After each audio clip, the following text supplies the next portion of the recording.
So we're moving on to our next session now, and this is about technological adaptation.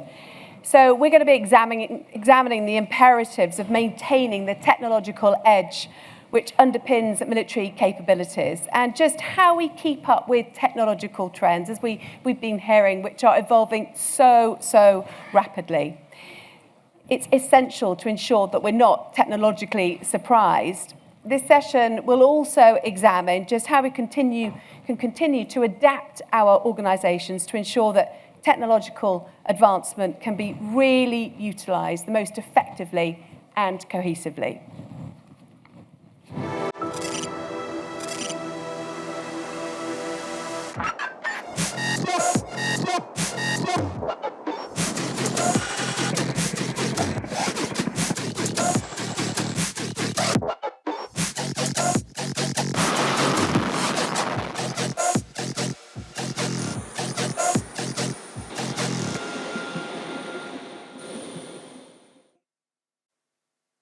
Okay, so welcome to our panel today. There will be, again, speeches first and talks first before we go into the Q&A, but do please send through your questions that I can put to the panellists at the end of their talk. So please welcome to the stage Air Commodore Blythe Crawford, Commandant Air and Space Warfare Centre. Welcome. Thank you. Also Group Captain Dan Penter, from the RAF's Astra transformation programme, which we just mentioned a little earlier. Welcome to you. Thank you. Ian Muldowney, who is Chief Operating Officer, BAE Systems. Welcome. Thank you. Also, we have Air Vice-Marshal Harv Smyth, Director of Space, and Honorary Group Captain Anita, Managing Director of MDA UK. Welcome, and I understand also from 601 Squadron. Indeed. Yeah. Thank you. So please, Graham. take the stage. Thank you very much. So firstly, I'd like to thank Air Marshal Bagwell for taking the risk of putting me on a stage. He's definitely not risk-averse. We can at least say that about him. The context for this conversation will not be a surprise to most of you. We've talked about a lot of it already. We are assured of one thing, that change is a constant. Our operating environment sees the perfect storm of multiple change processes simultaneously, the combinations of which we can neither predict nor sidestep. Technological change continues to accelerate. Today was the fastest day of your life, but probably the slowest day of your future. The Ukrainian conflict has clearly demonstrated the expansion of competition beyond the traditional environments of air, space, cyber, land, and maritime, where every connected person is an actor, weaponizing the space and cyber domains and information environment. Ukraine's connectivity is enabled through Starlink, their offensive cyber capability provided by Anonymous, and keyboard warriors are geolocating targets for them on Twitter. So what does that mean for those entities in the future if they do not agree with our principles, or worse still, align with the opposition? As General Brown so eloquently put it, we must accelerate change or lose. We have, however, spent the last 5 years trying to get after this. The third offset strategy catalyzed efforts to be more innovative in our defence acquisition. Defence innovation boards were established on both sides of the pond. Projects like Jericho in Australia, the RAF's Astra, Kessel Run, and more recently Diana for NATO have exploited lean methodologies. Innovation hubs have popped up all across the enterprise, such as AvWorks, RAFX, NavyX. Apparently you're not cool unless you've got an X at the end. Defence has embraced a user-centric design approach and is coordinating ideas, while our rapid capability officers embrace futuristic technologies incorporated into projects like Tempest. So why does it feel that we are still not moving as fast as we need to? So to keep the academics happy, let's start with a little bit of theory. So all of our input revolves around a golden triangle of people, process, and technology. If technology is accelerating exponentially, then we need to address our people and processes too. We're faced with what's known as a Red Queen problem, where we need to run as fast as we can just to remain in the same place, and to go forward, we need to run even faster. Noting, though, at the same time, we are continually asking more of our people. All the more reason why we have to get our processes right and accelerate those as fast as possible. Many have pointed the finger at organizational culture, but some actually use this as a cop-out, as culture is difficult to quantify, But I think that is unacceptable. So let's get after the tangible aspects of organizational culture. Edgar Schein, the grandfather of organizational culture, sees it as the center of our people, processes, and technology construct. But by deconstructing this formula and placing people at the center of our triangle, and we are a people-first organization, we can place culture, organization, and processes at the corner. And then if we define bureaucracy as the combination of our processes and organizational structure, it gives us a tangible thing to get after. So what are we doing wrong? I'd like to give you 5 observations which I've seen on our innovation journey over the last 5 years. Firstly, innovation itself has a process. We follow it for a reason. It provides the evidence base for when we fail so as we can take the lessons and apply those elsewhere. We don't just go innovate. I'm also a big fan of clearly articulating our why, and many of you will be familiar with Simon Sinek, actually born in Wimbledon, but also adding in order to, that we can empower our people to get after the problem and, if necessary, pivot to a new solution. Talking of pivot, a regular press pivot kill it meeting is an essential part of the innovation process, but an element that many people leave out. This is why we end up running hundreds of sprints and never killing any of them, whereas statistically 90% of them should fail. Running that meeting also prevents us becoming too emotionally attached to our idea or allowing problems to grow to a point where they're perceived to be too big to fail. Too often we fall into the trap of innovation theatre, using all the right buzzwords. In fact, someone recently even told me that Scrum was just a rugby analogy rather than a process. The thing I reinforce to my team is that you will be measured by a tangible output, not by how much innovation theatre you demonstrate. The second point I want to make is that innovation brings tension to the system, and we have to accept that. The tension is a good thing. If there is no tension, there is no disruption. Too often people see this as a personal vendetta and let emotion get in the way. If they would only step back and recognize that this tension is a thing that has to happen, then they can extract their emotional response and address it collectively. Quite often we also see tensions between the delivery of large-scale, long-term equipment programs, which we must then adapt to an ever-evolving operational scenario. And user-centric problem-solving approaches from an effects-based perspective are counter to this. The former are defined by long-term strategies established years in advance, the latter by the fighting scenario, which demands a particular effect. So maybe we should dust off our effects-based operations manuals because they do still have some sort of utility today. The next point I want to make is that we have an innovation absorption problem, not an innovation adoption problem. A colleague, Tai-Ming Chung, who's probably the world's leading academic expert on Chinese military innovation at the University of California, San Diego, but originally from Watford, neatly defines innovation adoption as the transition to agile methodologies and the use of innovation hubs and cross-functional teams. He describes innovation absorption as the subsequent scaling of those innovations across the organization. Our issue to a degree is that everyone is doing innovation adoption, but we're failing to absorb it effectively. When a horizontally developed disruptive innovation hits the vertical stovepipes of our acquisition process, it grinds to a halt, and we don't have the capacity to then absorb it. And that's before we hit the multiple valleys of death associated with accreditation, regulation, conformity associated with our CADMID process. This is where we need to divert our focus to scale success. Another key element of any innovation process is measuring what matters. And there are 2 aspects of this that we inherently get wrong. First, we tend to measure against the wrong thing. We don't quantify success particularly well, and we default to how the technology is working rather than to the effect it is delivering.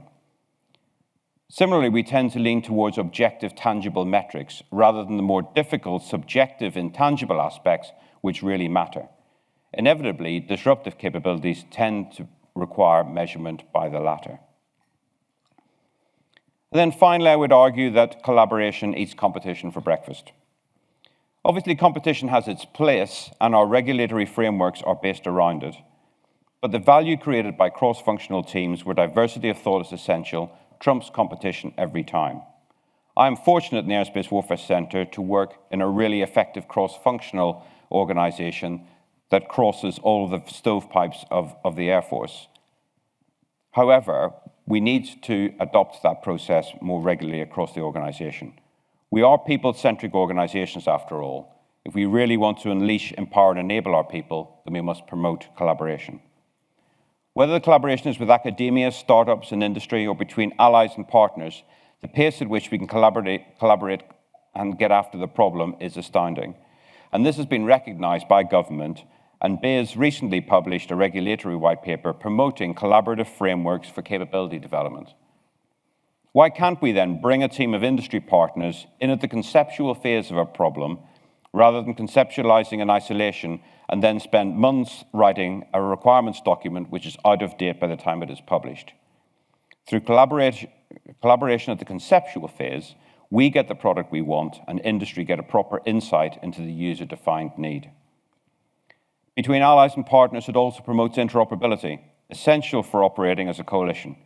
It does still amaze me today that we don't have an eye for interoperability in either tepid oil or dot mil PFP, which define our defence lines of development. We must be coalition by design. And that, to me, is why we're all here today, a meeting of global air and space chiefs with the primary purpose of collaboration and interoperability for the benefit of all our nations. So I look forward to collaborating with you all.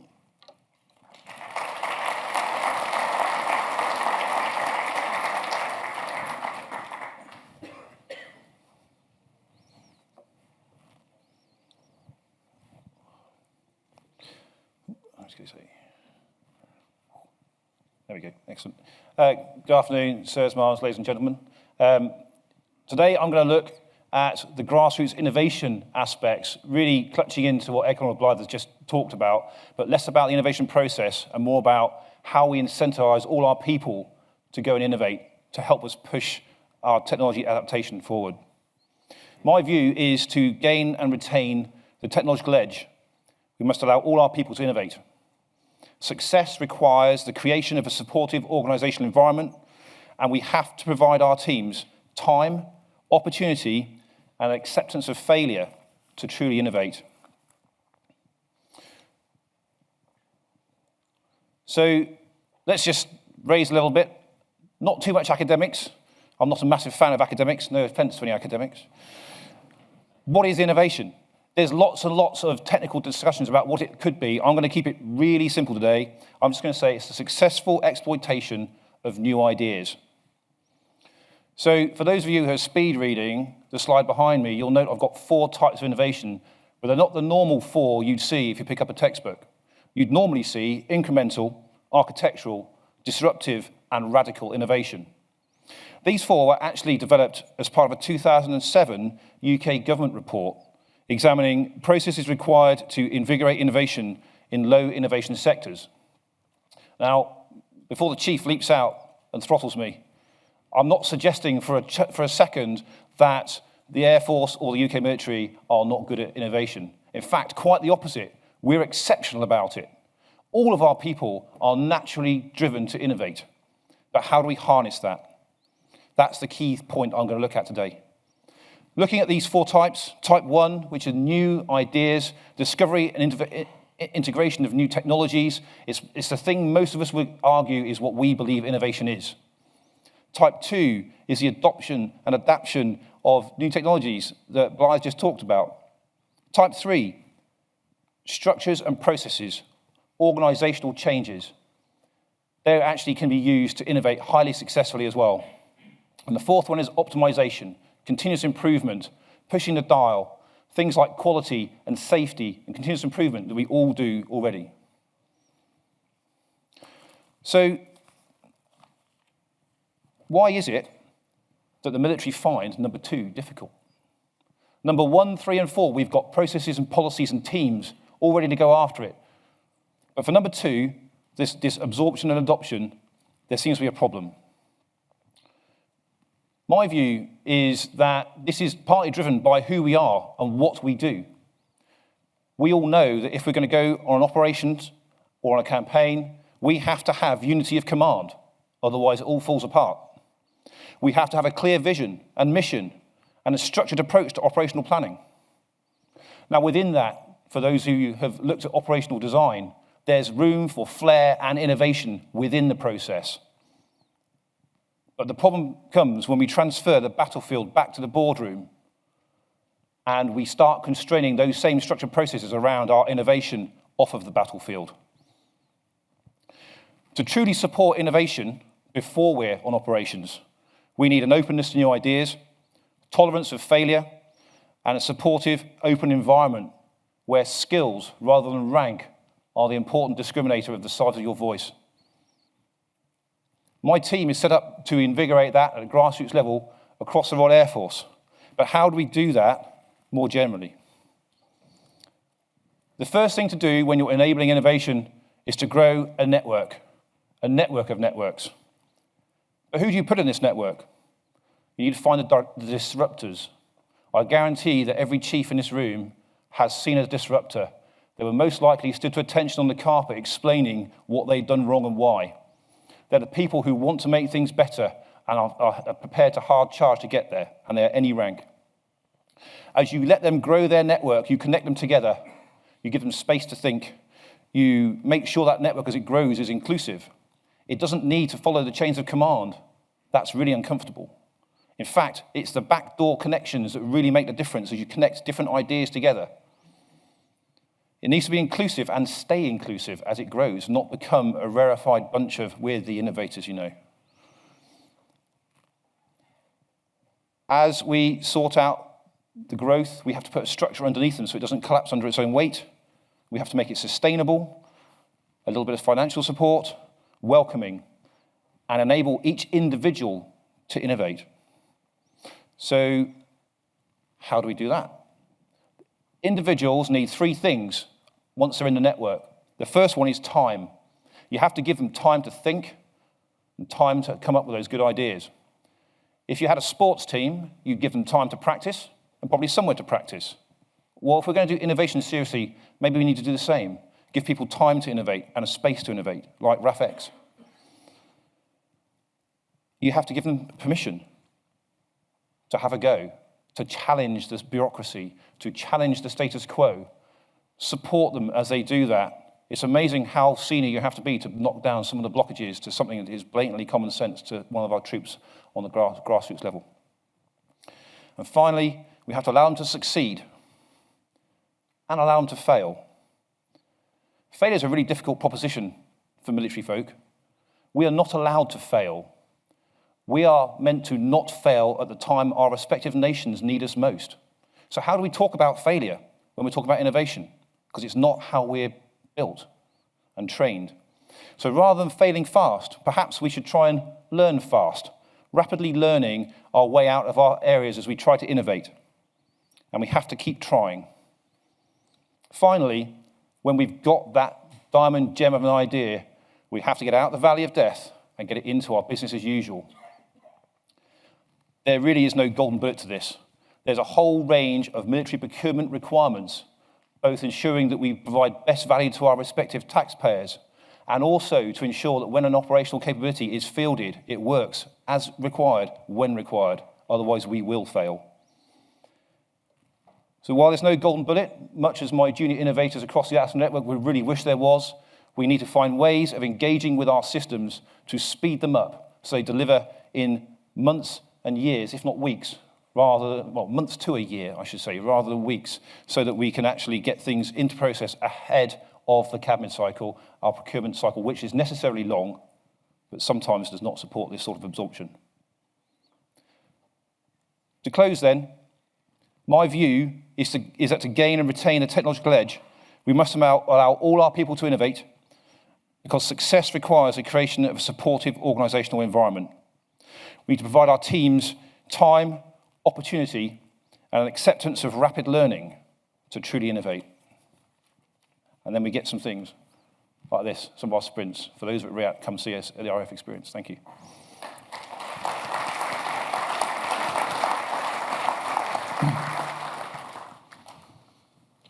Thanks, Dan. Great presentation. So I'm going to start with an apology. Global Chief, sirs, ladies and gentlemen, I'm not meant to be here today. Dr. Julia Sutcliffe, who was meant to give this presentation, unfortunately is ill. So they've decided to escalate it upwards to a point of incompetence, so I'm going to try my best. So in terms of innovation and technology, those who have the misfortune or the fortune to know me over the years would realise that innovation and disruption is what I do. And it's not about technology. Technology is the easy thing. Good people, bright people, academics think of the technology. It's about how we use them, how we integrate them, and have the people to exploit them. The skills that I've learned over 27 years, as started as an apprentice, have now been thrown out the window.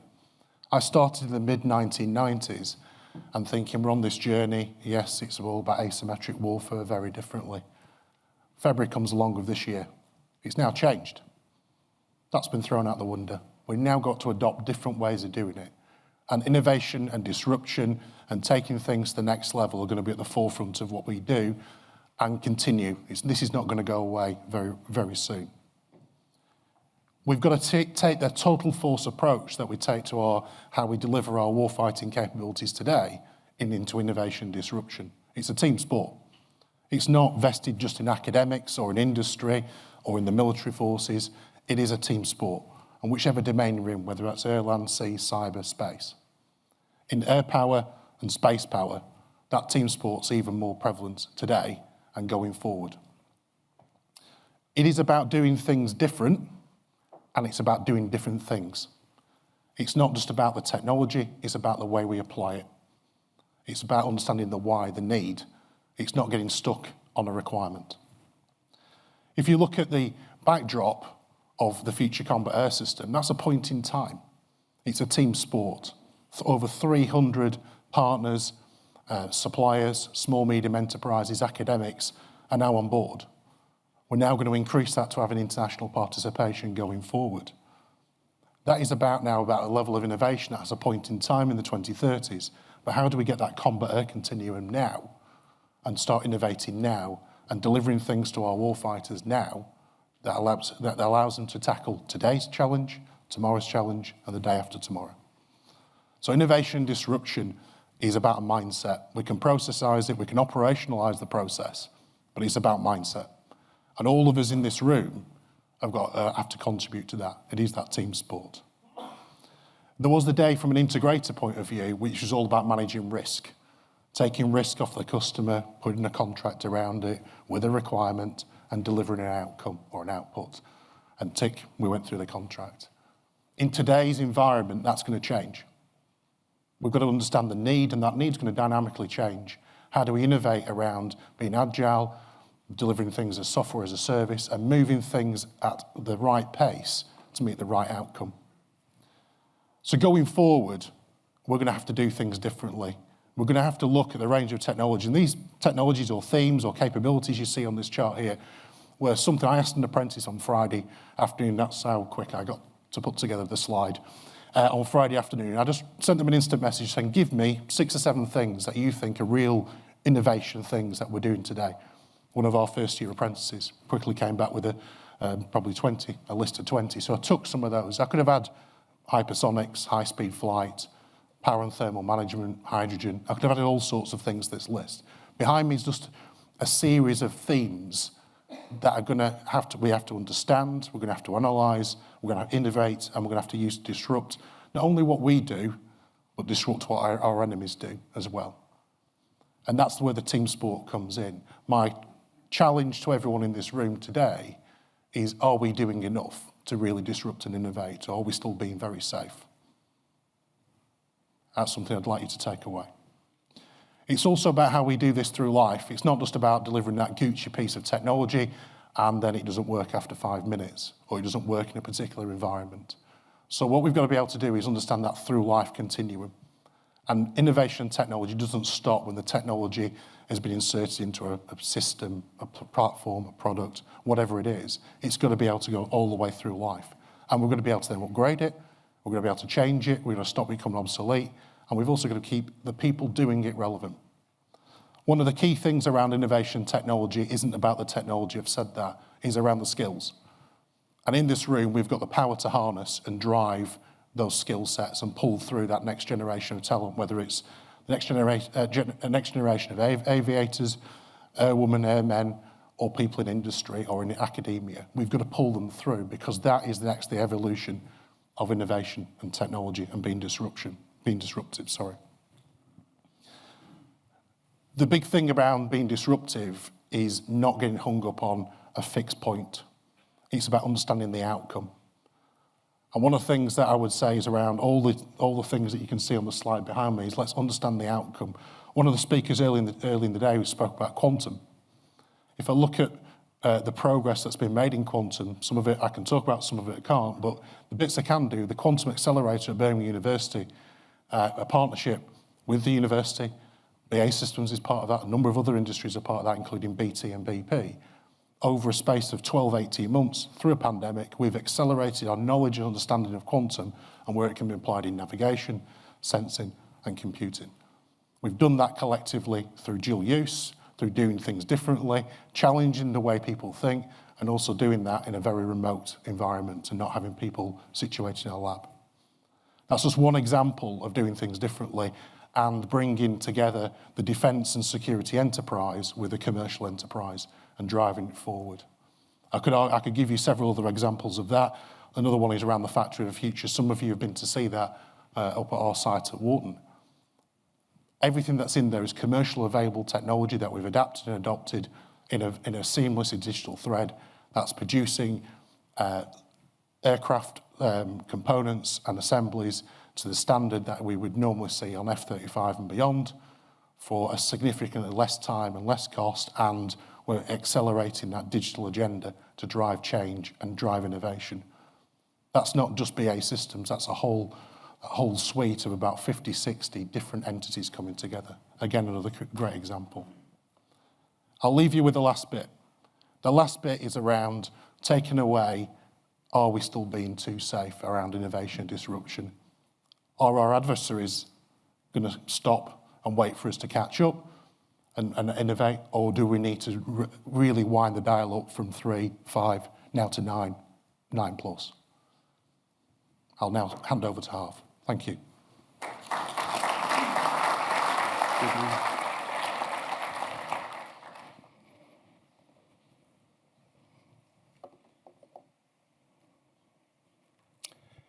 CAS Global Chiefs, ladies and gentlemen, firstly, thank you very much for the invitation to be part of this panel with such a great team.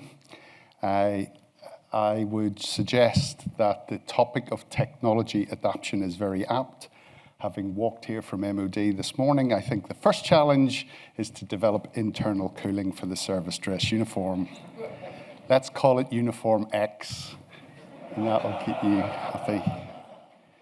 So Kaz mentioned in his keynote that UK recently completed a cross-government integrated review where the big idea, the main outcome from both the IR and the subsequent Defence Command paper, which I'm sure many of you have read, was the focus towards multi-domain integration, as highlighted again by DCOMOps in the last panel, with the key word here being integration. With the parallel recognition of this importance of gaining and maintaining information advantage over our potential adversaries. So in today's fast-paced, digitally driven world, it goes without saying that MDI is synonymous with the maintenance of our technological edge. Many of you will also be aware of the exciting journey UK Defence has taken in the last couple of years in terms of a much renewed, more ambitious focus towards the space domain. And it's this area that I'd like to use to throw out some thoughts and ideas that will hopefully garner good discussion for our Q&A session. The space domain, in my view, presents enormous opportunity for us.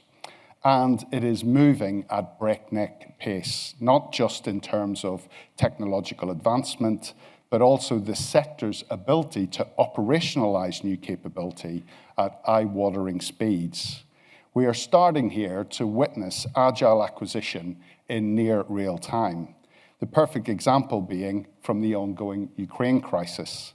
Who would have thought that a single tweet by the Ukrainian Vice Prime Minister atting Elon Musk and asking for support with SpaceX's Starlink capability would result in a positive reply in just a few hours and battle-winning MDI-type capability delivered within days.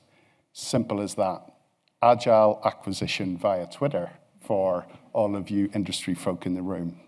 I wonder what we in defense can actually learn from this. The next 2 decades of space are going to present groundbreaking opportunities, which we must be ready to embrace and, as Blythe says, absorb, particularly if there is an opportunity to leapfrog forward and deliver generation after next capability, most likely at a much quicker pace than perhaps we could ever have anticipated. The slide behind me here shows just a small, if it'll work, just a small portion of what we can expect from space over the next 10 to 20 years, much of which will not just impact defense, but in reality, and to be rather grand for a moment, the whole of humankind. For a start, we return to the moon in just a few years. It's a bit weird to me that we don't talk about this more. This time we're going to stay in a permanent lunar habitat, supported by a new lunar gateway. Just this topic alone will necessitate the need for exponentially more astronauts. What is Defence's ambition to be part of this growth? Is that topic even discretionary? Asteroid mining could very well be mastered over the next couple of decades, allowing for the retrieval of high-worth minerals, an endeavor which is already expected or anticipated to value to the tune of trillions, a massive boon to prosperity for whomever delivers that capability. What is our role in terms of protect and defend for such prosperity-enhancing capability? Space-based solar power, collecting the sun's energy via extensive solar arrays and beaming it back to Earth via lasers. Perhaps the green agenda's nirvana. Many folk raise an eyebrow when I talk about this, but China plans to build the first element of such a system in 2028. They're 2 years ahead of schedule on their program. By the mid-2030s, humans could very well be on Mars, again, living in a permanent human habitat, delivering on SpaceX's goal to truly make us an interplanetary species, using the Starship reusable rocket system to take us on the 34 million mile journey to the red planet, and importantly, bring us back home if we realize we don't really like it there. And as we've witnessed throughout the many decades of space innovation, there will be unexpected, game-changing spin-off technology, which, if embraced properly, can dramatically change the way we do our business.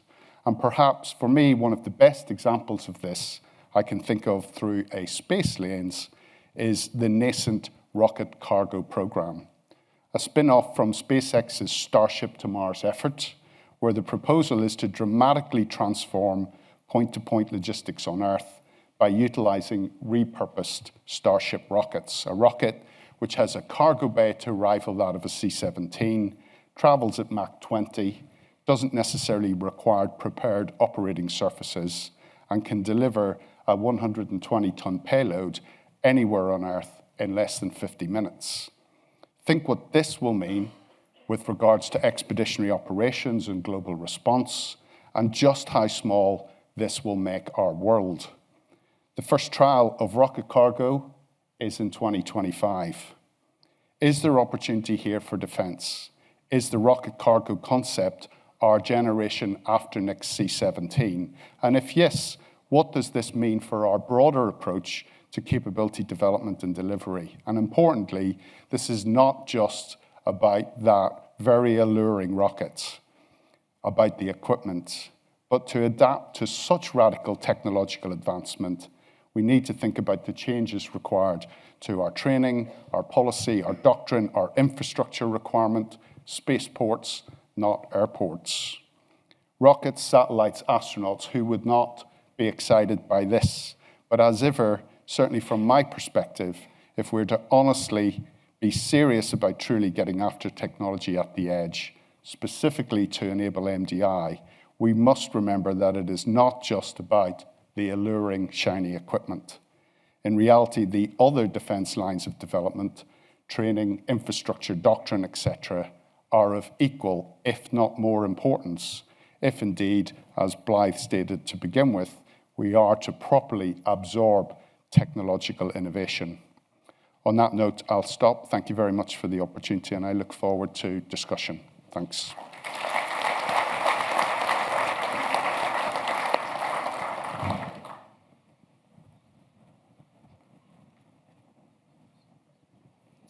Okay, so I've got the challenging task of bringing up the rear and trying to complement the excellent contributions from my fellow panellists. Hello everyone, my name is Anita and I am the Managing Director of MDA Space and Robotics, and I'm also an Honorary Group Captain in RAF 601 Squadron. I'm sure that everyone in this room understands why this year's theme of maintaining our leading edge is so relevant. I stood on this stage at last year's Global Air and Space Chiefs Conference, and I talked about the VUCA world that we live in today and the VUCA world that we would need to prepare for. I also recall saying that we humans, we're not great at predicting the future, and I don't think that anyone would have predicted where we are today. It's clear that the environment in which we need to perform our protect and defend role is even more challenging than before. And I'm sure that no one who knows me is going to be surprised that I'm coming at this topic from a commercial space perspective, complementing Harv's comments. And it's great to have the opportunity to share some insights on space opportunities and space threats. In addition to space being an operational domain in its own right, space is widely accepted to be the integrated domain, enabling capabilities and operations in the other domains of land, sea, air, and cyber, making it even more important that we get space-based and space-enabled capabilities to the right place at the right time to deliver information advantage and capability advantage. Technological adaptation, it matters, and here are just a few of the space-related news headlines from the past year to illustrate that point. Yes, many of these refer to Russia and to China, but commercial systems may also have a negative impact on our freedom of action, or positively change the dynamics in our favour, both in the case of SpaceX and Starlink, for example. It's a really complex picture. We have to figure out how to better utilise existing and emerging technologies or risk falling behind and losing our advantage in the spheres that we consider critical. The defence enterprise goes wider than the armed services. Looking around this room, I see many of my industry colleagues whose organisations and teams are in this fight with you. We are your partners in delivering and operationalising. We're also your innovation partners. Industry recognises the dual-use applications of their technologies, products, systems, and services. Where defence sees threat, commercial sees demand and opportunity. It's two sides of the same coin. Constraints within the private sector, they're the catalysts for industry to innovate, to stay relevant and competitive in an increasingly turbulent landscape. Those industry innovations are an important source of our future defence advantage if we're able to harness the technology and, critically, the underlying thinking and approaches in the right way. So what I thought I'd do first is to share a couple of slides on where the money's flowing so that you can get a feel for where some of the key technological developments are happening in space and what it could mean for us in defence. So starting with the chart on the left, we can see that globally, government space spending has grown 50% since 2010. And in parallel with growing government space budgets, investments in commercial space have surged quite dramatically since 2015. There's been a significant growth in the number of space startups, as well as in the number of investors and companies floating on the International Stock Exchange to raise money to finance their innovation and their growth. So where's that money going? What types of activities are seen to be promising areas for financial return for investors, and therefore areas of interest for the defence space enterprise? So drilling down a bit, I think this chart is really interesting. This illustrates private funding, not government funding, and it's rebased to 100 every year so that we can see the relative spend across the different orbital regimes. Our adversaries, they know how reliant we are on space. Therefore, it's essential that we have system resilience and the ability to deliver effects via alternative orbital regimes. That's a capability that we need to maintain as well as develop. We can clearly see the growth of low Earth orbit systems, which edged out MEO and GEO systems around 2014 and really dominate the system today, dominate the landscape today, as many people have referred to already. But what's also interesting here is that even as the overall size of the market has grown, it appears that investment in lunar and beyond will continue a trend of steadily growing its market share, as Harv has already alluded to. Suborbital also made a strong comeback over the past few years, and I think that there will always be a place for suborbital as more of the technical challenges are addressed. An additional thing I wanted to note is the waning of commercial investment in MEO and GEO systems. MEO and GEO, they're really important for us in defence, for GNSS and for communications, and so I see a tailing off of investment in these areas as a potential future risk that we need to monitor. Within each of these orbits, there are many interesting innovations and advances that are being made within industry, which the defence space enterprise can leverage. So drilling down even further, here are 12 key growth areas for space opportunity, but also for space threat. They're not the only ones, but they're some of the most relevant for defence space and for sourcing innovations that could lead to capability and operational advantage. Current areas of growth include small satellite manufacture, Earth observation data analytics, dedicated small satellite launch, broadband connectivity, and commercial space situational awareness. Each of these developments, in turn, has disrupted the market, challenged our thinking, and changed paradigms for what space missions and space architectures could look like. So those things, they're already happening. So if we want to get out in front and own the future, where should we be looking next? The areas to start to consider now are some of the developments that will mature in the next decade or so, and which will generate capabilities that will enable us to maintain future in-orbit operations. So in-orbit servicing, space logistics, in-situ resource utilisation, and the development of human habitats will be growing areas of interest. So, I've painted a picture. You can see that there is a wealth of commercial, what we might call non-traditional space innovation and technical adaptation that could be harnessed. But how do we get those capabilities into the hands of our people at a pace which matches our current and future needs and which allows us to take advantage of the speed of commercial implementation and which allows us to maintain our competitive edge?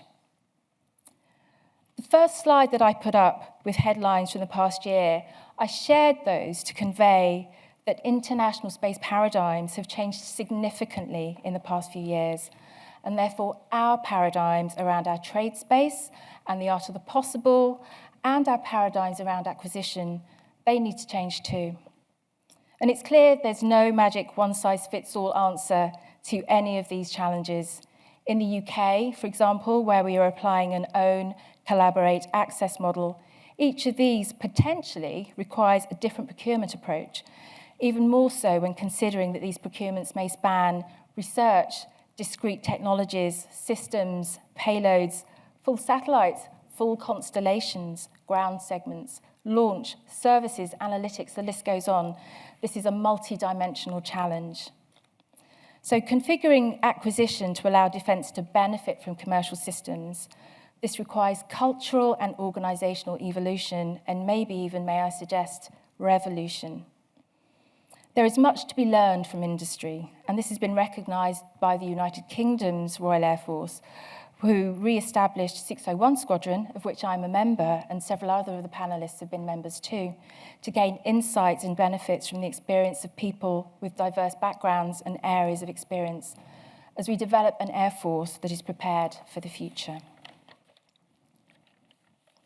Space confers multi-domain, system-of-system operational advantages that cannot be acquired by other means. It's a critical operational domain. The space industry is incredibly innovative and forward-looking. The operational challenges associated with developing systems that have to keep working in the harsh environment of space without human intervention, and to do this in a way that's commercially viable, that drives a continuous cycle of adaptation.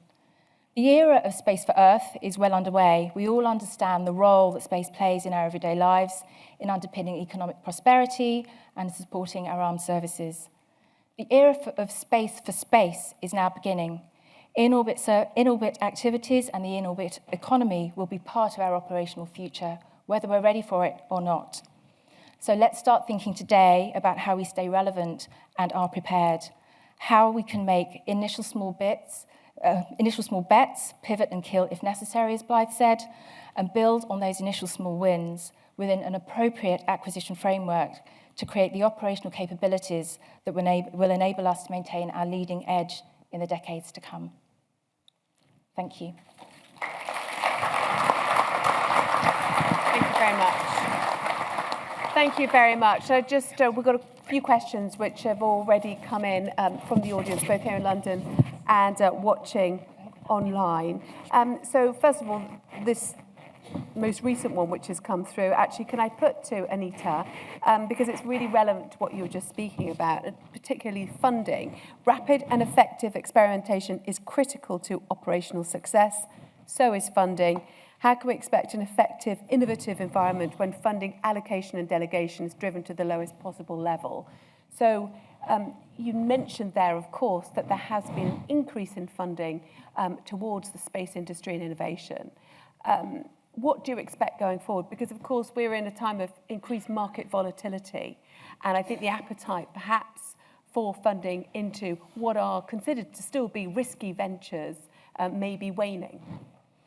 Yeah, I mean, we've all seen what's been happening on the international stock markets this past year, really, that we've seen a lot of the early startup companies SPACing and floating, and we've seen some quite high IPO values. A lot of those shares have now decreased, and so they don't have a lot of money left to do their investment. And there has been a considerable amount of decline in appetite to invest in some of these programs. But what we can see is that there's a lot of innovation coming from the commercial sector. You know, we're thinking even faster. How can we deliver even more cost effectively to match the shrinking budgets? They're growing, but we need to do more with less. So that's always been the focus within commercial, and it's something that I think that from what I'm seeing out of the MOD and also within Space Command are thinking about how we can do things differently. And I think there are some leads that we can take out of the book of the US where they are handing out checks, and that's something that we have done in the past with the defence space competition that was run a couple of years ago. So I'd like to see a few more opportunities like that. You know, a quick 50K to get something started, to just prove the concept, build relationships between SMEs who do find it really hard to engage with big government agencies, is finding ways that we can get government acquisition to match the structures that we have within industry. BAE Systems has more room for manoeuvre in terms of funding, certainly recently. Would you say, Ian, that means that you have greater capacity, for example, to invest in more kind of seed projects? Yes, but using it wisely. I think sometimes it creates a bit of a fool's errand by trying to cover every single base. But what you have to do is use as I said, the ecosystem that's around you. So where people have got that innovation and technology that you can partner with and pull that through and use small amounts of capital and resources to do that, that's the way of doing it, not going off and doing your own thing and starting from a blank sheet of paper. So using the ecosystem properly, but I completely agree with Anita, the process of how we get these things started has to be improved. And we've got to learn from some of the commercial industries to pull that forward. And we've also got to learn that failure isn't failure, it's learning. And that's something that we've got to get into the acquisition process, not just from a government point of view, but also from large industry, that failure isn't just about failure, it is about learning. That's not a great idea, let's move on quickly. So, and that's got to be in tune with the financing model as well. Okay, Harv Smyth, I can see your... Well, I'm agreeing with everything that's being said. I think we've tried really hard as we've established this idea of a new defence space portfolio to take a more agile approach to how we fund that. And, you know, there are some good examples of that. Anita mentioned the day that we had where, like a Dragon's Den, Shark Tank type thing. Our Minerva programme, which is effectively putting the digital backbone in space for what comes next. That program had its genesis in effectively me pitching to a Defence Innovation Board on you've got 30 minutes to prove why you should get the money. And from that first pitch to getting our first satellites on contract was 6 months. So there is an appetite for us to do this. I also agree the point around SMEs, where we see a lot of innovation. Small amounts of money go a hell of a long way with small companies. The challenge that I see, and this is where perhaps we've fallen foul in the past, we measure our success by how many innovation funds we granted that year. Didn't we do well? We spent £20 million and we gave 13 different innovation funds. But we don't necessarily do the next bit of, well, so what?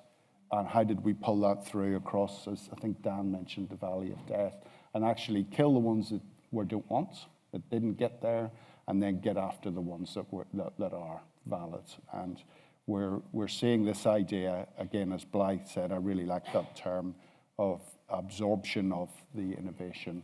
That's the bit that we struggle with, because sometimes it comes with a big bill.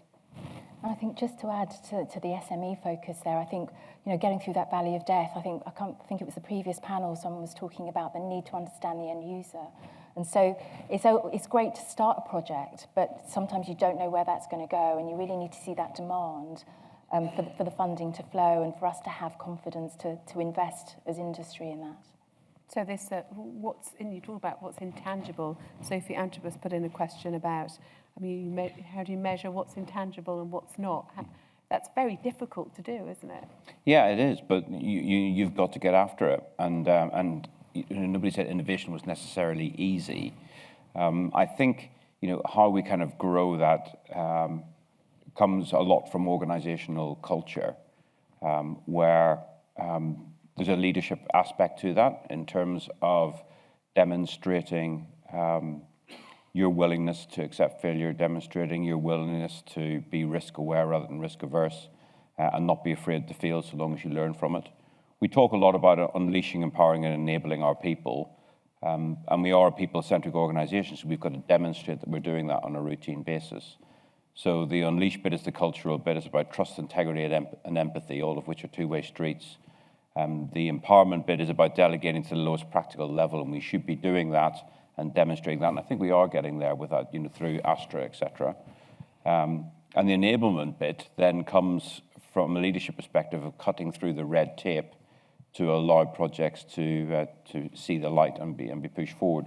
And we talked about Raven earlier on today. That was a fantastic opportunity where three, junior guys on 90 Signals Unit came up with a really novel solution. But again, we had to bang the drum with that project for a considerable length of time before it actually realized its full potential.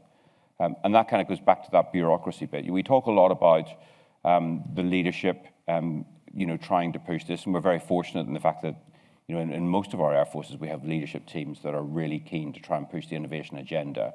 At the lower levels, we have people that are born of that generation and will really want to deliver it.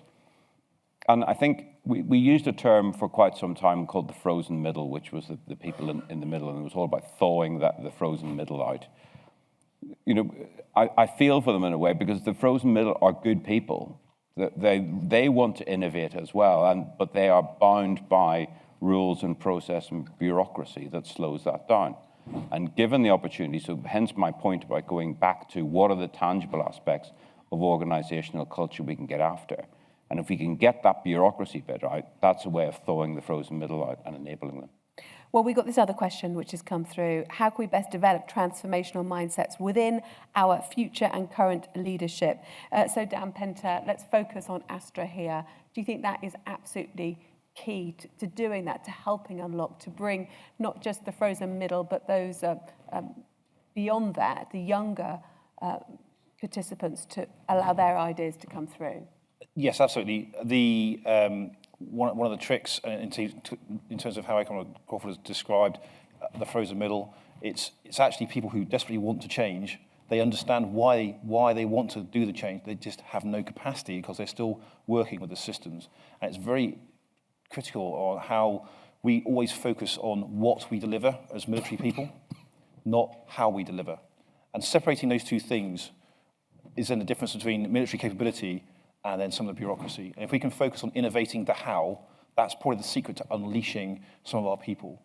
In terms of our people themselves, they're waiting to be unleashed. There are so many people who just stop me and say, hey, what about this? How can we get this thing? Normally, commercially off the shelf, already available, it's already being used by somebody. Why can't we just do it? And the answer lies in, but why? It's very shiny, but is it the right thing to do? And linking that to our capability areas. Certainly for the Air Force, a number of these, the best ideas we're seeing, they fit in the gaps and seams between the capability areas. So even then finding the right owner becomes really tricky. So you end up just kind of understanding where those gaps and seams are and then encouraging people into them. And that is how we can get to that transformative mindset, because when they see something making it into our business as usual, that then sends the right message that you can do this and you can make it happen. But it's quite a trick. And it will mean that procurement systems have to be changed or at least tweaked. I think that there's room for improvement in all of our systems, no matter where. My last tour before I did this was actually working in defence equipment and support. So I was part of the procurement system in my last tour and fully understand the processes we have to go through. They're all there for a reason. There's no shortcut. However, that doesn't mean we can't improve them. It doesn't mean we can't find ways of doing them in parallel. We tend to do very serial procurement. So if we can do it in parallel, maybe that will make it faster. That's some of the, and maybe we need to experiment with that almost as a sprint in itself to figure out how we then modify the how of how we do our business. There's another question come through. Does innovation challenge or even undermine traditional ideas of military rank, hierarchies and leadership? If so, how should militaries cope with this tension? So, Anita, let me bring you in here, because tell me a little bit more about the experience with 601 Squadron, because that aims the whole ethos behind it to do exactly this, doesn't it? Yeah, so it was re-established in 2017 with that express purpose. Just before that point, the leadership within the Air Force were thinking about Astra, thinking about where we want to be. We've been around for 100 years. How do we make sure that we remain relevant and able to perform in the next 100 years? So that was really the thinking behind it, and acknowledging that not all of the innovation will come internally, that there are good sources of thinking and ideas outside.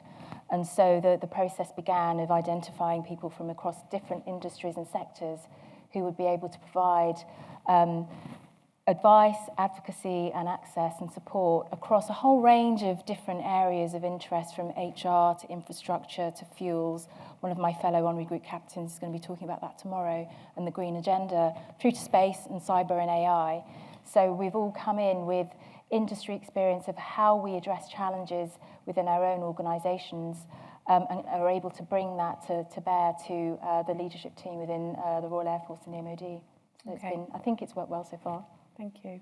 Sounds really fascinating, the whole concept. And I suppose really it really draws and develops on this whole idea of reserve service that has been a real tradition within the Royal Air Force. My own experience included in bringing professionals out of their own area and putting them in where they can really affect change. Would you say that needs to be pursued further? Do you think, Blythe, I mean, we've got this question through, are our public sector finance, regulation and policy processes the antithesis to successful innovation? And if so, how do we improve and maximise innovation within the bounds of these rules?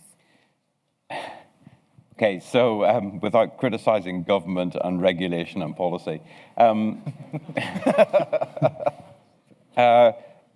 so the opportunities are out there. And I did some work recently to investigate what we could do across government. If you go and speak to other government departments, they're all struggling and have exactly the same problems.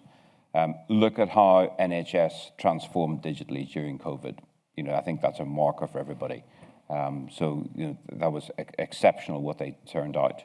DCMS are doing something similar. BES wrote a paper 2 years ago specifically looking at how we can modify regulation to promote innovation.